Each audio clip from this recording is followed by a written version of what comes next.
नमस्कार. मी डॉक्टर रजनी पत्की. आपण पाहत आहोत श्री विष्णू पुराण. आपण केशीवध पाहत आहोत.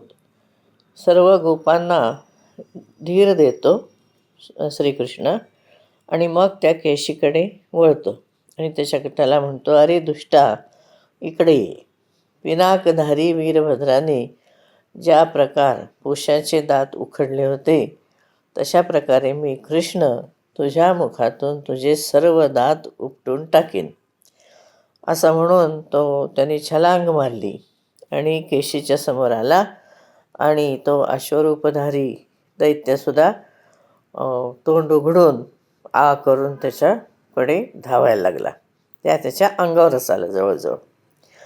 तेव्हा जनार्दनाने काय केलं, आपले दोन्ही हात पसरले आणि त्या अश्वरूपधारी दुष्ट दैत्याच्या मुखात हात घातले सरळ. त्यांनी त्याच्या मुखात इतके जोरात हात घातले की त्याच्यामुळे त्याचे सगळे दात जसं म्हणजे मेघांचे तुकडे तुकडे व्हावेत आणि म्हणजे इकडे तिकडे ढग पसरावेत तसं ते सगळे त्याचे दात तुटले आणि बाहेर येऊन पडले. पराशर ऋषी सांगतात, हे द्विज मैत्रेया, जसे एखादी व्याधी उत्पन्न झाल्यानंतर तिच्याकडे जर वेळेवर लक्ष दिलं नाही तर ती जणू काही त्या रोग्याचा नाश करण्यासाठीच वाढते, तसं त्या केशीच्या त्या म्हणजे अश्वरूप केशीच्या मुखामध्ये गेलेले भगवंताचे जे हात आहेत तर ते हात असे वाढायला लागले, लांब लांब व्हायला लागले.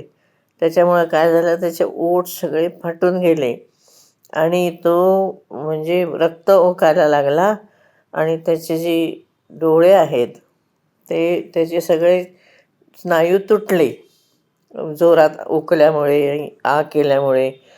त्यामुळे ते डोळेसुद्धा फुटून गेले. तेव्हा मलमूत्र झालं त्याला आणि पाय अशा आपटायला लागला पृथ्वीवरती आणि त्याचं शरीराला भयानक घाम फुटला. त्याचं शरीर सगळं थंड झालं आणि तो निश्चेष्ट होऊन गेला. अशा प्रकारे श्रीकृष्णाने काय केलं, आपल्या हातांनी त्याच्या मुखामध्ये इतकं मोठं छिद्र तयार केलं की म्हणजे केवढा तरी गोल असा मोठा तयार केला आणि त्यामुळे तो असुर काय झाला, वज्रपाताने एखादं झाड खंडित होऊन पृथ्वीवर पडावं ना तसं तो केशी जो आहे तो पृथ्वीवरती आपटला. केशीच्या शरीराचे जे तुकडे झाले होते त्याच्यामधले 2 पाय, त्याची अर्धी पाठ, आणखीन अर्धी मिशी त्याची आणि एक एक कान आणि डोळे, असं सगळं ते जणू काही नासिका रंध्र असावं तसं ते शोभून दिसत होतं. म्हणजे इतकं ते खरं तर वाईटच दिसत होतं आणि त्यामुळे सगळेजण अगदी घाबरून गेले होते. म्हणजे त्याप्रकारे केशीला मारून मग तो प्रसन्नचित्त झाला आणि मग सगळ्या गोपबालकांनी त्याच्याभोवती कडं केलं, गोल जमली त्याच्याभोवती आणि त्यांचा श्रम सगळा निघून गेला, भीती निघून गेली आणि ते स्वस्थ चित्ताने हसतमुख झाले. केशीला मारलं गेल्यानंतर गोप अगदी विस्मित झाले आणि गोपियांनी काय केलं, त्याच्यावरच्या अत्यंत प्रेमाने तो सुंदर अशा कमळनयन श्यामसुंदराला ते गाणं म्हणून त्याची स्तुती करायला लागले. हे विप्र मैत्रेया, त्याला तिथे मेलेलं बघितल्यानंतर मेघपटलामध्ये नारद ऋषी तिकडे लपून पाहत होते, तर ते एकदम आनंदित झाले आणि हर्षित मनाने म्हणाले, हे जगन्नाथ, हे अच्युत, आपण धन्य आहात, धन्य आहात. आहा, आपण देवतांना दुःख देणाऱ्या या केशी दैत्याला अतिशय सहजपणे मारून टाकलत, लीलया मारून टाकलत. मी मनुष्य आणि अश्व यांचं युद्ध असं कधी पाहिलं नव्हतं आधी. त्यामुळे मी अगदी उत्कंठित झालो होतो की तुम्ही केशी दैत्याबरोबर कसं लढताय ते बघायला, म्हणजे मनुष्य रूपात. तर म्हणून मी स्वर्गातून इथे आलो होतो. हे मधुसूदन, आपण आपल्या अवतारामध्ये जी काही कार्य केलेलं आहे त्यामुळे माझं चित्त अत्यंत विस्मित पण झालं आहे आणि संतुष्ट पण झालं आहे. तेव्हा हे कृष्णा, ज्या वेळेला हा अश्व आपले जे काही आयाळ वगैरे असते ते जोरजोराने हलवत आणि जोरजोराने खिंकाळत आणि आकाशाकडे बघत असं जेव्हा तो असा अंगावर येतो ना, तेव्हा संपूर्ण देवगण आणि इंद्रसुद्धा घाबरून जातो.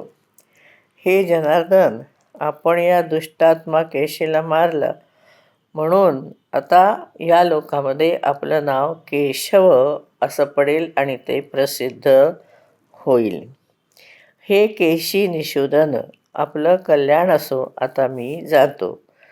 आता कंसाच्या बरोबर आपलं जेव्हा युद्ध होईल तेव्हा मी परत येईन. हे पृथ्वीधर, आपल्या अनुचरांसहित उग्रसेनाचा पुत्र कंस जेव्हा मारला जाईल त्यावेळेला आपण पृथ्वीवरचा भार उतरवाल.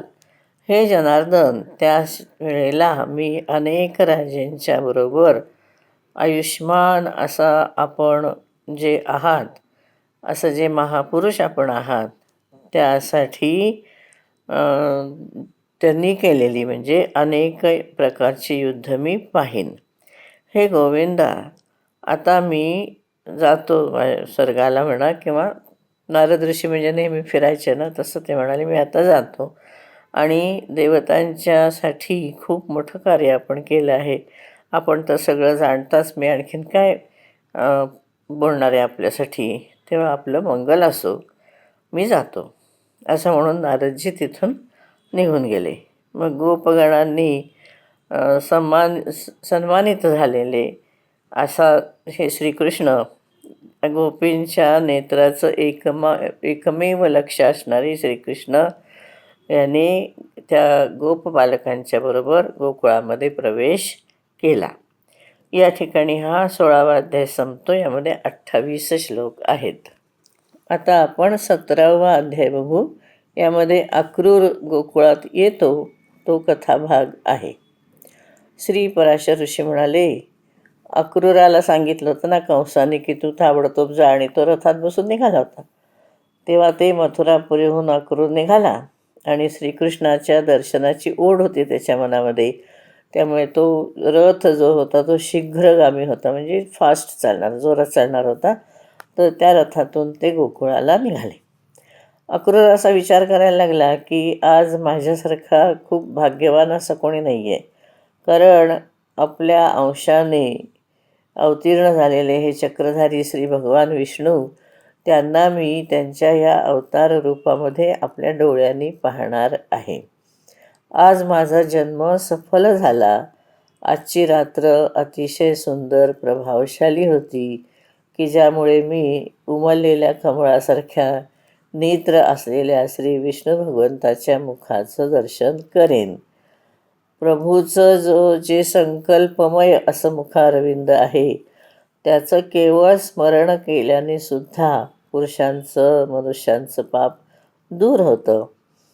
आज तर मी त्या विष्णू भगवानांचं कमलनयन असं मुख प्रत्यक्षच पाहणार आहे, ज्यामध्ये म्हणजे ज्या मुखकमलाचं संपूर्ण वेद आणि वेदांग हे वर्णन करतात आणि ज्यातून ते निर्माण झाले आहेत, आणि संपूर्ण तेजस्वी असं जे जगामध्ये जेवढं काही आहे त्याचा परम आश्रय असणाऱ्या भगवंताचं मुखारविंद मी आज प्रत्यक्ष पाहणार आहे. मी त्याचं दर्शन करणार आहे.